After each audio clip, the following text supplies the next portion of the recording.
Well, welcome to Christ and Culture. This is Pastor Jeff Short, your Bible teacher and cultural analyst. Again, we are continuing part 2 of the food stamps EBT SNAP program commentary that we're going through an article in the Detroit News. People are all up in arms. They're saying, oh, the government's taking away our food. The government is depriving us of food. The children will suffer. The children. That's always an appeal a lot for the Democrats, the leftists, those who want to spend, and tax, and waste our money. They always say, oh, it's for the children. It's all for the children. And we all know it's not. It's a lot of the times it's mostly for the adults and the women who are raising 3 or 4 children, sometimes 5 and 6 children in the inner city. They collect children in order to collect benefits oftentimes. They're living irresponsible. They didn't marry the man who got them pregnant. Many times, a lot of these children are from many different fathers. They're living irresponsible, these women.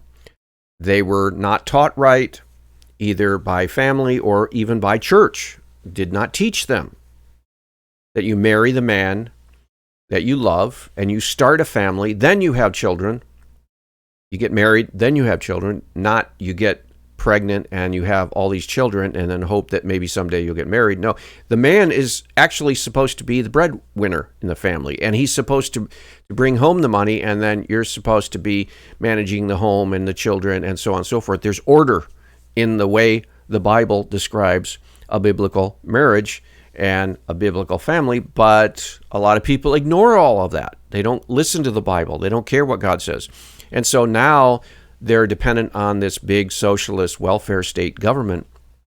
And we're going through this article and saying this is a problem totally caused by bad government, and it can be totally fixed by bad government. It just takes a lot of courage, and it takes wisdom to disentangle us from the mess we've created. So let's continue on with the Detroit article about the EBT food stamps SNAP program that is in the news now because it's supposed to run out at the end of this month.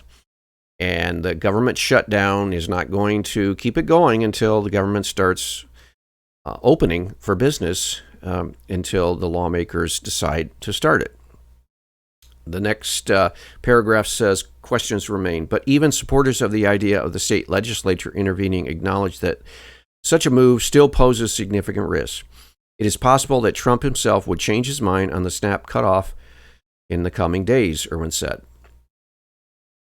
Well, what about the Democratic lawmakers who are blocking progress on coming up with some kind of a SNAP budget?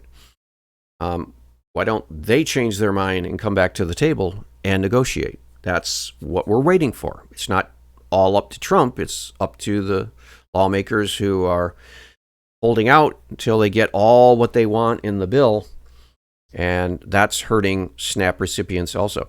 It's also unclear how long the government shutdown, which began October 1st, will last, and Senate Appropriations Chairman Sarah Anthony, Democrat of Lansing, said the state doesn't have the money available to fund SNAP benefits over the long term. Okay. So you're turning to the federal government saying you pay for all of this. Again, always looking for money, but not your money. People want food money, but they don't want to pay for their own food.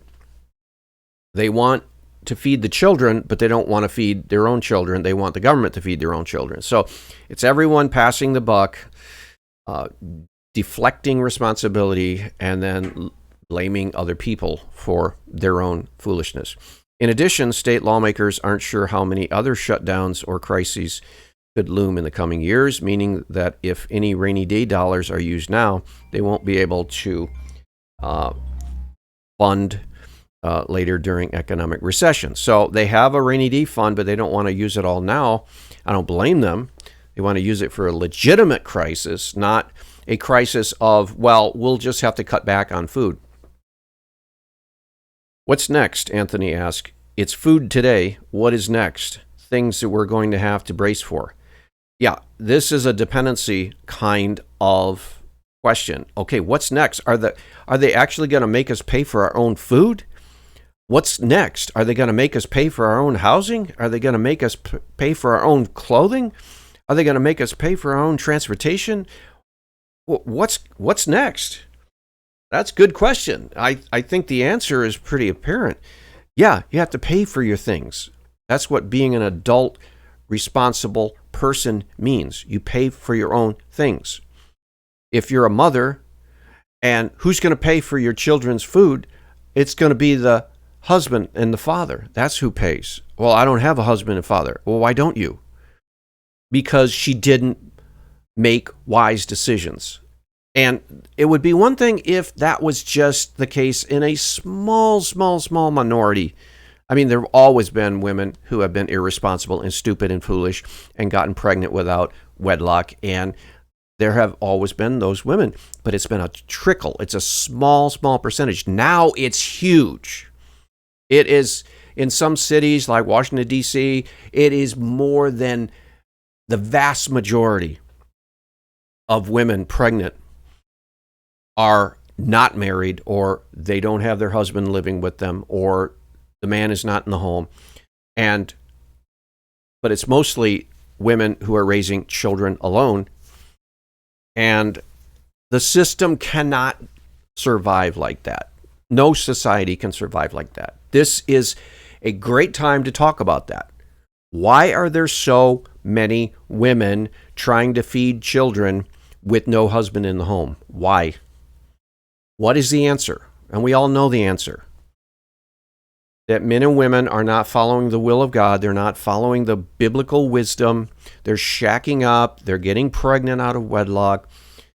They're fornicating. They're doing all kinds of living arrangements that are outside of God's will, and then things fall apart. And then the government's supposed to step in and make it all good again. No, it doesn't. It makes it worse, because since the Great 60 Great Society welfare programs were launched by Lyndon Johnson, we saw the breakup, for example, of the African American family. That before the 60s, the African American family actually had a pretty solid family life, male, female, man and woman raising children in a family unit, and the African American family was basically intact. But after the 60s and the welfare programs and the incentivization to get pregnant without wedlock and all of the housing benefits and all of the goodies, the African American family, by and large today, is in shambles. Most of the women are raising children alone, without the husband or without a man or their boyfriend or anybody helping them. And of course, now we have the mess with food stamps and bringing in the illegal immigrants now and putting them on food stamps. That even makes it even worse, because you're incentivizing people to enter our country illegally and then force taxpayers to pay for their food to be here illegally. It's just crazy. And it needs to be discussed. It needs to be talked about and corrected. That's what, as a Christian, we need to bring the biblical wisdom into this discussion and say, this needs to be addressed and corrected. This can't go on. No, we don't want to incentivize bad behavior, foolishness. We don't want to do that. State Senator Mallory McMorrow, Democrat, Royal Oak, who's running for the U.S. Senate next year, said it would take anywhere from $200 million to $300 million to fund SNAP benefits in Michigan for a month. $200 to $300 million to spend on giving people free food. That is not the solution. I want us to figure out what we can do, McMurrow said, but anything that we can do on the state level is going to be really short term. Address the responsibility issue. Address the core problems. Be brave. Actually talk about the root causes and not blaming other people, especially the government. House Appropriations Chairman Ann Boland, Republican, Brighton Township, said lawmakers are exploring other potential avenues to meet the needs of the 1.4 million Michigan residents on food stamps. First of all, the 1.4, they don't all need any assistance. Take one half of that and cut that whole number down to 700 million or 700,000. And then look at those 700,000 who may be living below the poverty level. And then of those 700,000, you might have maybe 200,000 that actually are legitimately in need of assistance, but nothing like the numbers show. So people will not die if the government is still shut down the beginning of next month. They will not die. They will survive. Their family, their friends, people, their churches, community groups will help them stay alive. And they'll probably be healthier because of it. They won't be eating overweight, obese, like they are now. As things stand, the state has been informed it will not be reimbursed if advances money to supplement the SNAP program. In the Senate on Wednesday, Democrats and Republicans debated for roughly an hour over a non-binding resolution urging Trump administration, U.S. Department of Agriculture, to release SNAP benefits. Senate Majority Leader Winnie Brinks, the Grand Rapids Democrat who sponsored the resolution, said she benefited from social programs like SNAP when her father passed away unexpectedly when she was 6, leaving her mother with 5 children to raise on a dairy farm. Okay, so that's a legitimate situation. And nobody would question the need of that mother when her father passes away unexpectedly and she had to raise 5 children on a dairy farm. Everybody understands that. That's a legitimate emergency. But again, most of these people on SNAP are not in that situation. So why use that? The most basic, simple safety net provided by government programs made it possible for my family not just to survive, but to thrive. Okay, yeah, we recognize that there are legitimate cases where people actually are genuinely needy. But what about the majority of cases where people, due to their own foolish, irresponsible choices and stubborn refusal to work and provide for their family and live up to basic adult responsibilities, what about those people? Should they be paid also? No, they shouldn't. The whole system needs reformed. Senate Republicans opposed the resolution, arguing that it was overly political because it blamed only the Trump administration and Republican officials for the cuts without mentioning Democrats' repeated votes against a government funding bill. Democrats in Congress have said they're holding out for a vote to extending health insurance tax credits set to expire at year's end, which is projected to lead to double-digit premiums increases for individual insurance plans. So there's a whole backstory as to why the Democrats are holding out on a budget that would include SNAP, too. So they could get SNAP and they could get all of this bloated program going again if they would negotiate with the Republicans, but they don't want to. They want to draw a line in the sand and say, no, we got to have this or we don't have anything.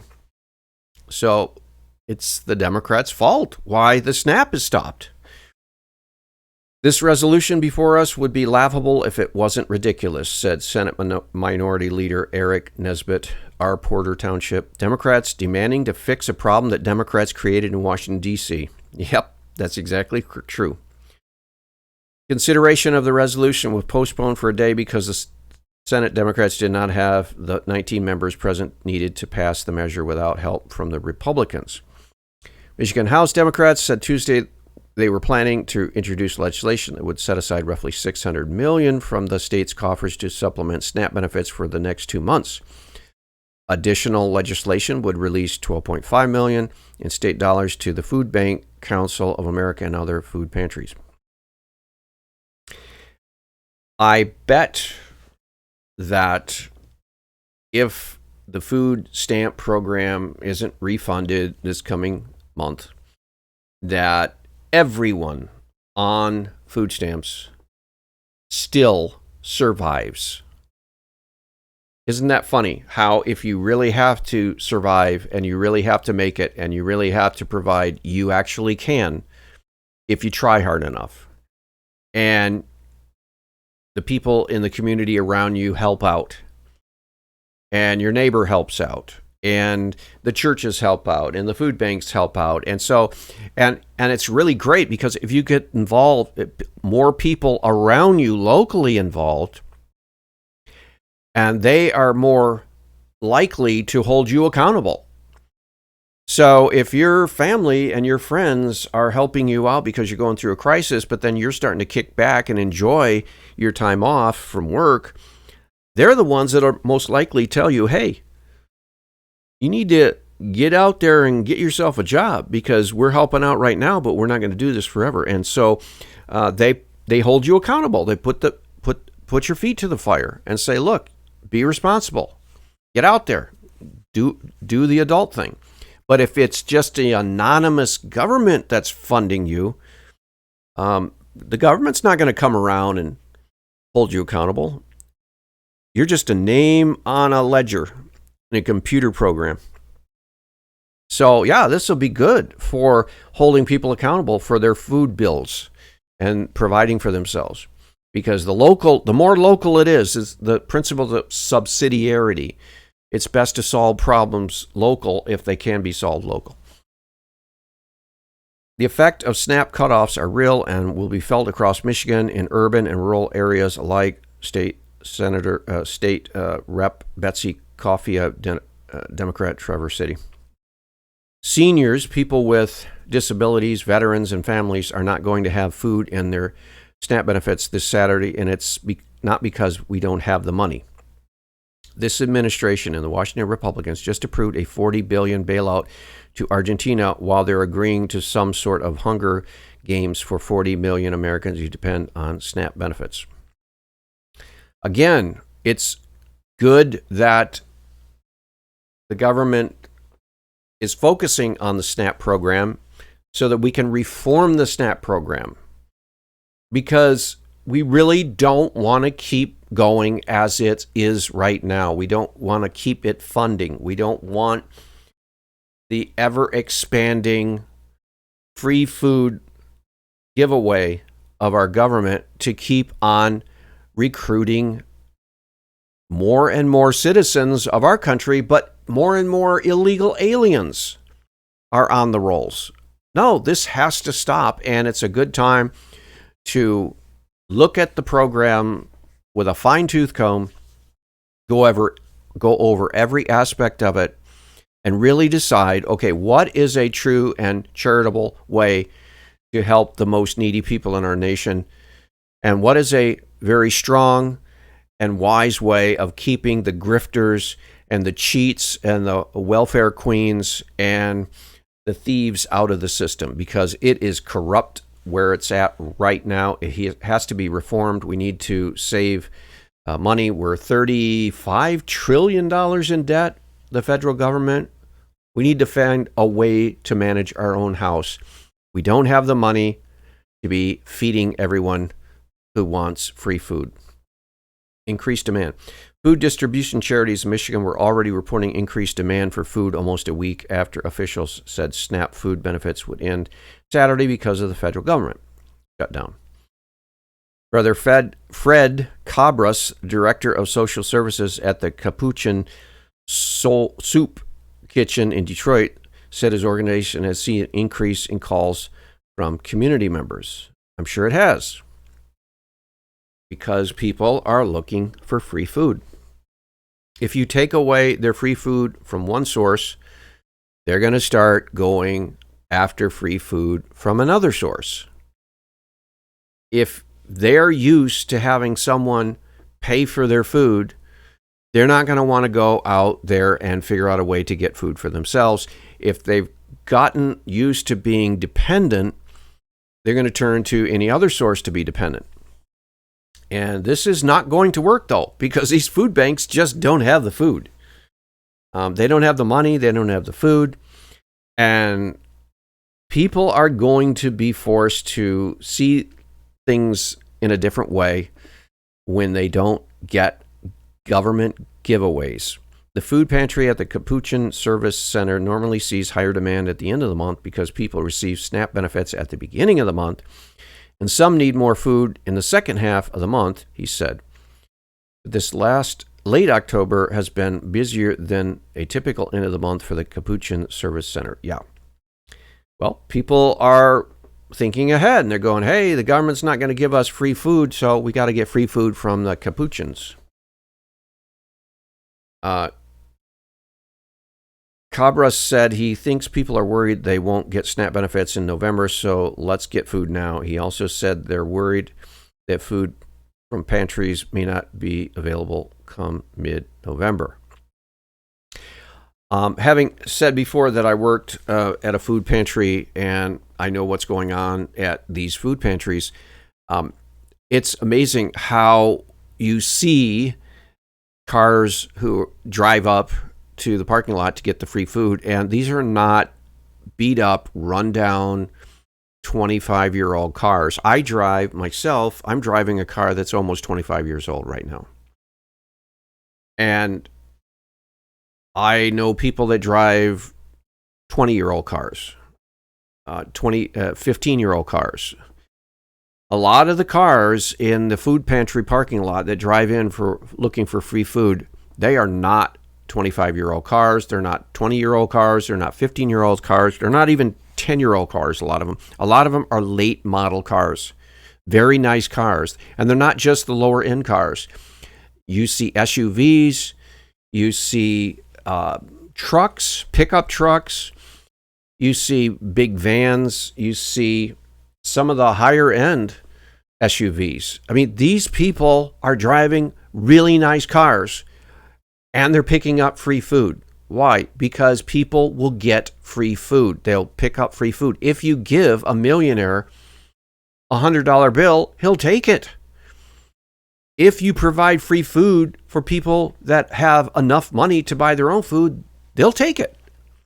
And that's what's happening. Where are the food pantries going to be standing where there's 500,000 or 1 million people looking for food? Are the food pantries going to be able to sustain it? Cabra said, and some food pantries will, some food pantries won't. And here's the thing, the people will not starve. That's the good news. There's a lot of hand-wringing, there's a lot of hyperventilating, there's a lot of panic, especially whipped up by political activist groups and politicians. But people are not going to starve.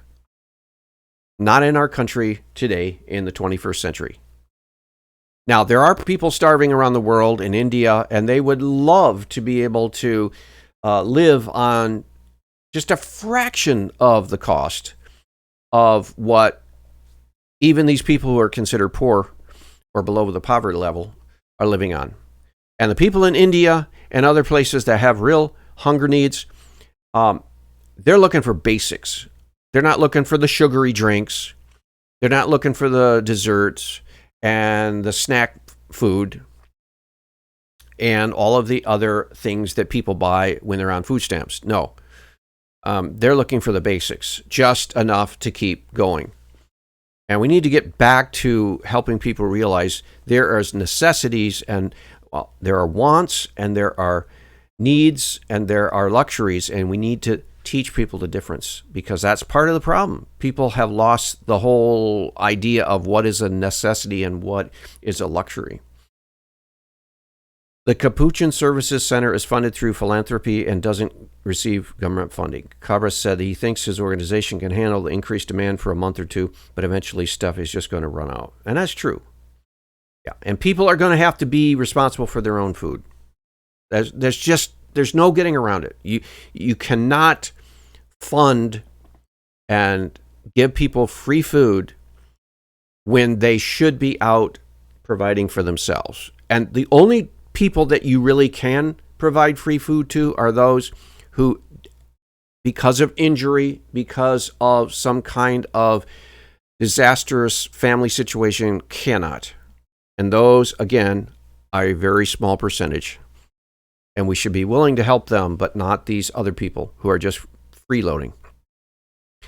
He said he and other organizations participated in a Zoom call that the Gleaners Community Food Bank in southeastern Michigan organized Wednesday afternoon about SNAP and other federal benefits. I think there's a lot of worry and there's a lot of fear, and the pantries are like, what are we going to do? And so there's a lot of fear around it, he said. And then some of the food stamp recipients, like this Mariah Cuevas, 31, got food stamps for her and her two daughters Wednesday afternoon from the Capuchin services, including chicken noodle. Okay, where's the husband? Are we allowed to ask that question? Where is the husband? Where's her boyfriend? Where is the man who got her pregnant and the father of these two daughters? Where is he? Where is he? How is he providing for her? And does she have a job? This Mariah Cuevas lives in Detroit, in Mexican neighborhood, visited a food pantry because of potential suspension of food benefits. She said she's trying to stock up canned goods and other items in case bridge cards aren't reloaded next week. So is she working? Is she a single mom and she's working? Or where's her husband? Where's her boyfriend? Who got her pregnant, and why isn't he providing for the children? Again, we're not allowed to ask those questions, I guess. She said she is worried about the kids eating for the next couple of months, especially as winter nears. Why? Why is she worried? There's a lot of worries, I guess, coming up. Bad timing. Thanksgiving already probably ruined. Yeah, right. If you don't have a man in the house to provide, or if you're not out there working to provide, somebody's got to provide. And government is not going to be your sugar daddy, and it never was meant to be. So who's responsible for your situation? You are. But they don't ask those questions. It's just you're supposed to skip over that. Bell said the halting of SNAP benefits is a bummer. Yeah, no more free food. The Detroit woman said she comes to the Capuchin service centers around 3 times a year, and she has never seen the pantry's shelves as empty as they were Wednesday. Bell said she has cancer and can't work. Okay, so she has cancer. That might be a legitimate reason. I don't know what stage it's in. I don't know how much she has it. We don't know the details about it, but that's quite an unfortunate thing. And yeah, if the system is working properly, her situation would probably be part of the legitimate SNAP program. But all of the rest of the people, what about their situation? Again, we need to rehaul this whole system so that the legitimately needy people like her, it looks like she has cancer, but again, we don't know what her situation is. What kind of cancer? All kinds of cancer. So with that, I have to come here and stock up on things, because if my food assistance is taken away, how can I provide for my children or my grandbabies that's looking forward to sitting down having a nice Thanksgiving dinner with their grandma? Yeah, okay. But you have cancer, but where is your husband? What is the situation you're in? Is your husband helping you with the cancer? Is he... It's all messed up. And this is why it's a good time that we need to overhaul the whole situation with food stamps and SNAP program and really give it to the people that need it, and don't give it to the people that don't need it, because it's a waste. And it's actually hurting society more than it's helping if we're giving people that actually legitimately can provide and we're giving them free food. That's wrong. We'll see you back next week on another program. God bless.